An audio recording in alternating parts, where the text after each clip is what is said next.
कराची के एक पुराने इलाके में एक छोटा सा हॉस्टल था। लोग कहते थे कि वहाँ का रूम नंबर 7 कभी रेंट पर नहीं दिया जाता। लेकिन अली, जो नया नया शहर आया था, उससे सस्ती जगह चाहिए थी।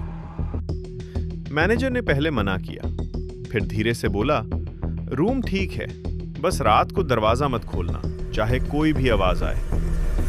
अली हंस पड़ा, भाई मैं बच्चा नहीं हूं।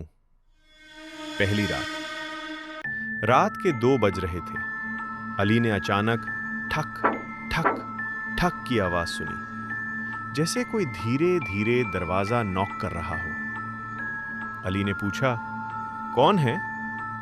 कोई जवाब नहीं। फिर एक हल्की सी औरत की आवाज, दरवाजा खोलो, मुझे अंदर आना है। अली का दिल तेज धड़कने लगा। मैनेजर की बात याद आई, लेकिन क्यूरियोसिटी ज्यादा स्ट्रांग थी। उसने दरवाजा हल्का सा खोला।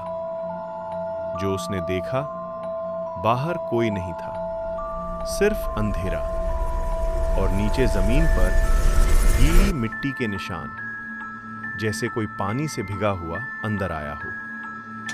अली ने जल्दी से दरवाजा बंद किया और तभी उसके पीछे से आवाज आई, मैं तो पहले ही अंदर आ चुकी हूं। अली ने धीरे से पीछे देखा।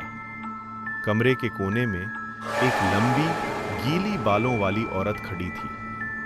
उसका चेहरा अंधेरे में छुपा हुआ, सर झुका हुआ और गर्दन से आवाज आ रही थी, क्रैक क्रैक क्रैक।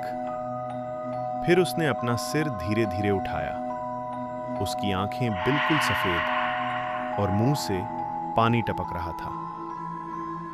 अगली सुबह हॉस्टल वालों ने रूम नंबर 7 का दरवाजा खोला। कमरा बिल्कुल खाली था। अली का कोई निशान नहीं। सिर्फ एक चीज मिली। दीवार पर खून से लिखा था, दरवाजा क्यों खोला।